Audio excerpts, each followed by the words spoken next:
யூடியூப்பில் விளம்பரம் போயிட்டு இருக்குது, அதை ஆடியன்ஸ் பார்த்துட்டு இருக்காங்க. அந்த விளம்பரமே போதும், அதுலேருந்து வர வருமானமே நமக்கு போதும்னு சொல்லிட்டு வர்ற வருமானம் போதும், ஆடியன்ஸுக்கு நம்ம கொடுக்க வேண்டிய கண்டென்ட் தரமாக கொடுக்கணுங்கிறதுக்காக அதை அவாய்ட் பண்ணியிருக்கோம். நாங்கள் டிக்ளைன் பண்ண ஆஃபர் எதுன்னு பார்த்தீங்கன்னா, ஃபர்ஸ்ட் ஆஃபரே அதான். எதுனா ஒரு சாக்லேட் கம்பெனி வந்தாங்க. அப்போ எங்களோட ஒரு 5 மில்லியன் சப்ஸ்கிரைபர் இருந்துச்சு. ஒரு சாக்லேட் கம்பெனி வந்தாங்க. அவங்க என்ன சொன்னாங்கன்னா, நீங்கள் ஒரு பர்த்டே மாதிரி உங்கள் வீடியோவில் யாருக்காவது ஒரு பர்த்டே இந்த சாக்லேட் கொடுக்குற மாதிரி சாக்லேட் கொடுத்துருங்க, ஒரு 10 செகண்ட் வந்தால் போதும், 4.5 லட்சம் தரோன்னு சொன்னாங்க. அதோட வேல்யூ 4.5 லட்சம், 10 செகண்டுக்கு 4.5 லட்சம். எப்போ 5 மில்லியன் சப்ஸ்கிரைபர் இருக்கும்போது, இப்போ 22 மில்லியன்னா இது இப்போல்லாம் எவ்வளோ வேல்யூன்னு தெரியல. அதுதான் ஃபஸ்ட்டு ஆஃபர் வந்துச்சு, அதை டிக்ளைன் பண்ணோம். அதுக்கப்புறம் நிறையா வந்துச்சு, இன்னொரு வரைக்கும் வந்துட்டு இருக்கு.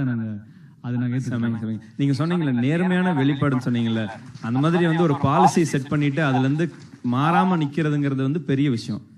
நீங்க ஏதோ காரணத்துக்காக நாங்க வளர்றோம், ஏதோ ஒரு காரணத்துக்காக எங்களை பாக்குறாங்கிறீங்களா, அந்த ஏதோ ஒரு காரணம் தான் ஒன்னு நீங்க சொல்லிட்டு இருக்கீங்க. தேங்க்ஸ்.